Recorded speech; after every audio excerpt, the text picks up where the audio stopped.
Hello বন্ধুরা, good morning. কেমন আছো তোমরা সবাই? আশা করি সবাই খুব ভালো আছো। আর আমার সকাল সকালে এত জোরে আওয়াজ শুনে ভাবছো যে কী এমন হলো, তো আজকে পুরো একদম ফুল এনার্জি নিয়ে ব্লগটা শুরু করলাম। তো এই যে দেখতে পাচ্ছ সকালবেলাতে এই রান্নাঘরের এরকম অবস্থা। এখন কালকে রাত্রিবেলাতে আমার বর সবজি টবজি কেটেছে, তারপরে আমি আর রান্নাঘর খুব একটা দেখিনি। আর ঘুম পেয়েছিল, তার জন্য শুয়েও পড়েছিলাম। আর সকালে উঠি এই যে লেগে পড়লাম একদম কাজে। মুখ হাত পা ধুয়ে এসে আগে কপিটা সেদ্ধ করতে দিলাম, ফুলকপিটা, কারণ অফ সিজনের কফি তো একটুখানি সিদ্ধ না করলে না হালকা একটু গ্যাস বেরোয়, যার জন্য অল্প একটু নুন দিয়ে ভাপিয়ে নিলাম।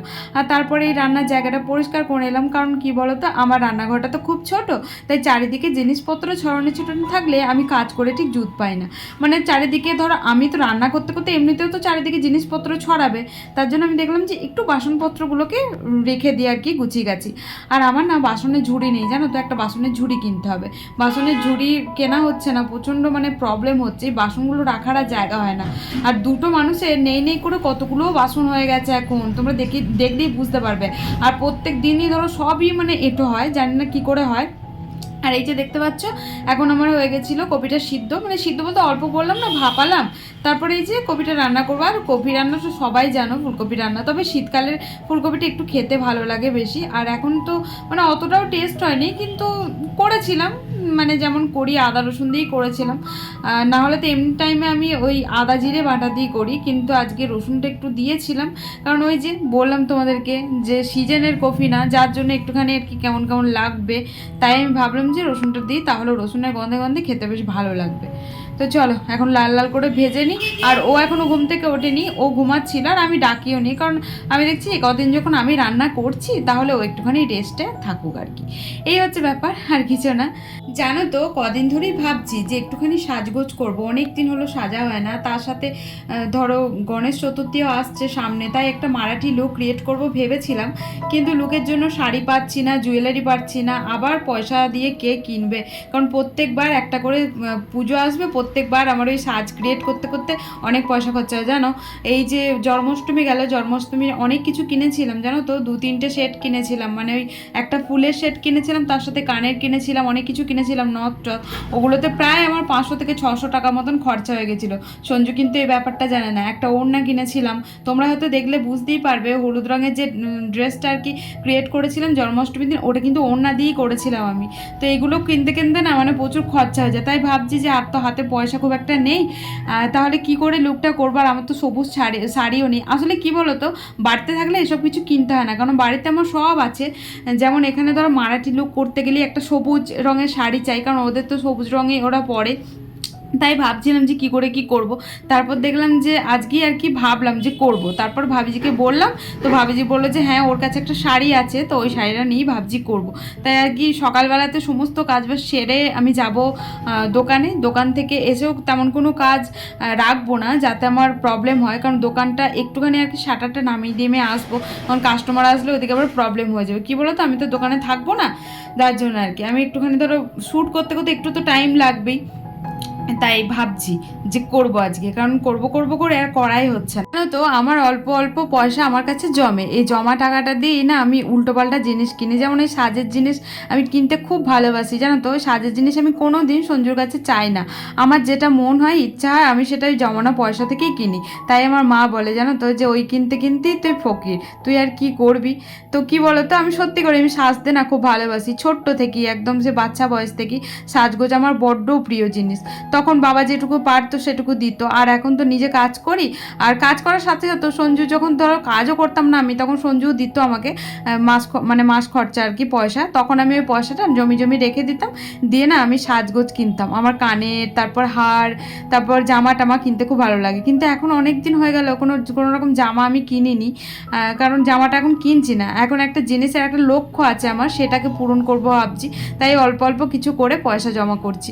অ্যাকচুয়ালি কী বলো তো, তোমাদের সাথে আমি শেয়ার করব, তোমাদের সাথে সবটাই শেয়ার করব, কারণ তোমাদের সাথে আমি অল টাইম সব কিছু শেয়ার করি। এটাও করব। তবে হ্যাঁ, একটু সিক্রেট রাখছি ব্যাপারটা, কিছুদিন যাক, আমি যদি সাকসেস মানে হই জিনিসটাতে, মানে জিনিসটা যদি কিনতে পারি, তাহলে তোমাদের সাথে শেয়ার করব।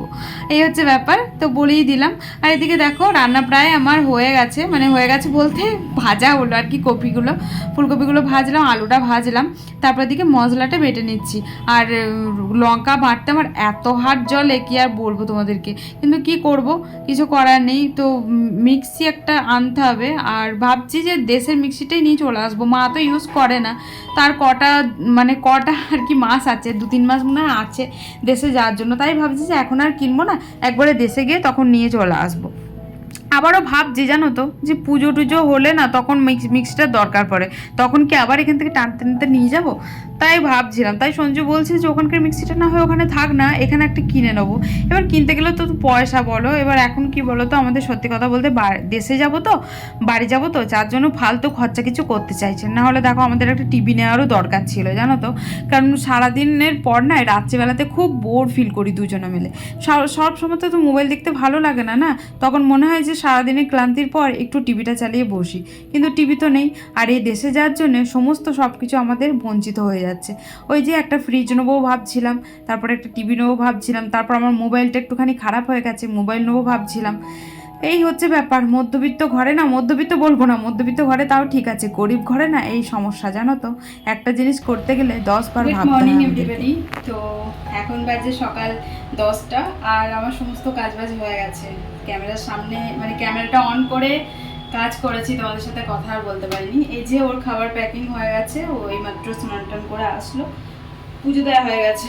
আর সকালবেলাটা আমাদের কিচ্ছু খাওয়া হয় না জানো তো, তাই ভাবছি যে কালকে থেকে দুটো গোলা রুটি বানাবো। আজকেই ভেবেছিলাম বানাবো, কিন্তু টাইমে হলো না, যার জন্য আর বানাতে পারলাম না। 3টে গ্যাস থাকলে আবার হয়ে যেত, মানে 3টে চোলাগুলো, কিন্তু 2টো চোলাতে একটাতে রান্নাও তরকারি হচ্ছিল, ভাতটা যে বসতে একটু লেট হয়েছে, যার জন্য ভাতটা হচ্ছিল, তাই আর করতে পারলাম না।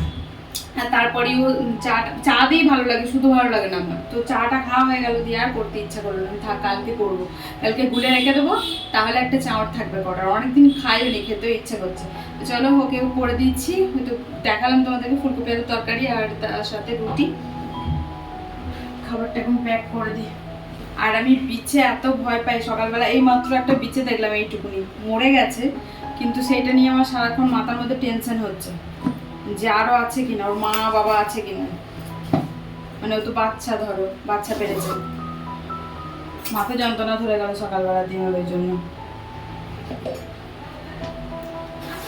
চলো ওকে রেডি করা হয়ে গেছে, এবার আমি রেডি হব, তরকারিটা আজরাবো। যতক্ষণ না ওকে রেডি করে বার করি ততক্ষণ আমার টেনশন চলতে থাকে। অল্প কিছু বাসন আছে, ওগুলো ঝাঁটা করে মেজে দিই।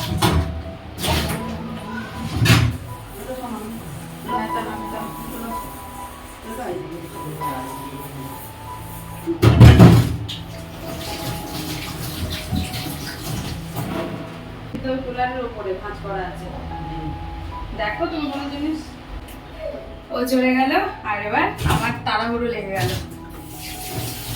সমস্ত কাজকর্ম সেরে রেডি হয়ে গেছি দোকানে যাওয়ার জন্য। আর আজকে একটু শ্যাম্পু করলাম, যেহেতু কালকে মাথায় তেল দিয়েছিলাম একদম চুপচুপে করে। সঞ্জুকে যখনই আমি তেল দিয়ে দিতে বলি তখন ও এমনভাবে চুপচুপে করে তেল দিয়ে দেয় যে পরের দিনই শ্যাম্পু করতে হয়।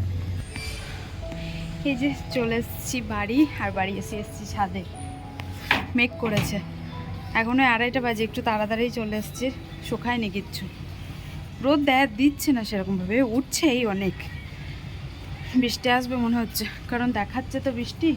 আর বাচ্চা কাচ্চাদের স্কুলে ছুটি দিয়েছে বৃষ্টির জন্য, জানো বৃষ্টি তো আসবেই, তাই না, খবরে যখন বলে দিয়েছে তখন বৃষ্টি হবেই। তো চলো এখন নিচে যাব, এগুলোকে মেলবো, তারপর খাবো। আজকে রুটি করতে মানে কাজ হচ্ছে, আজকে রুটি করতে মনে নেই জানো তো, একটা রুটি আছে গাইকে যেটা দেবো ভেবেছিলাম, ওই রুটিটা আছে, রুটিটা খাবো না, মুড়ি খাবো, ভাত খেতে ইচ্ছা নেই। চলো পরে দেখা করি, নিচে যাই। তো এখন বাজে সন্ধ্যে 7টা, আর একটু আগেই দোকানে আসলাম, কারণ এই যে দেখতে পাচ্ছ আজকে করেছিলাম একটু মেকআপ, যেহেতু কালকে গণেশ পুজো, তার জন্য ভাবছিলাম কদিন ধরেই করব, কিন্তু টাইম পাচ্ছিলাম না। আজকে একটুখানি ফ্রি ছিলাম, তাই ভাবলাম যে করি একটুখানি মেকআপ। তো তোমরা শর্টে দেখতে পাবে, শর্ট পোস্ট করব। তো এইমাত্র মেকআপ রিমুভ করলাম, কি বিকট একটা লাগছে না, লিপস্টিক নেই ঠোঁটে। চলে এসেছিলাম এখানে, এসে রিমুভ করলাম আর কি। চলো পরে দেখা করছি তোমাদের সাথে। সঞ্জু চলে এসছে, বাড়ি গেলে মাত্র চাবি টাবি নিয়ে আমি সন্ধ্যে টন্ধে দিলাম। এই যে হাতে দু হাতেই আলতা লাগিয়েছি জানো। অ্যাকচুয়ালি ফেব্রিক কেনা হয়নি, তার মধ্যে আমি ভেবেছিলাম একটু ইয়ে পরবো, ওই যে কি বলে মেহেন্দি পরবো, কিন্তু ওই যে বললাম না তোমাদেরকে টাইম পাইনি, যার জন্য আর পরিনি।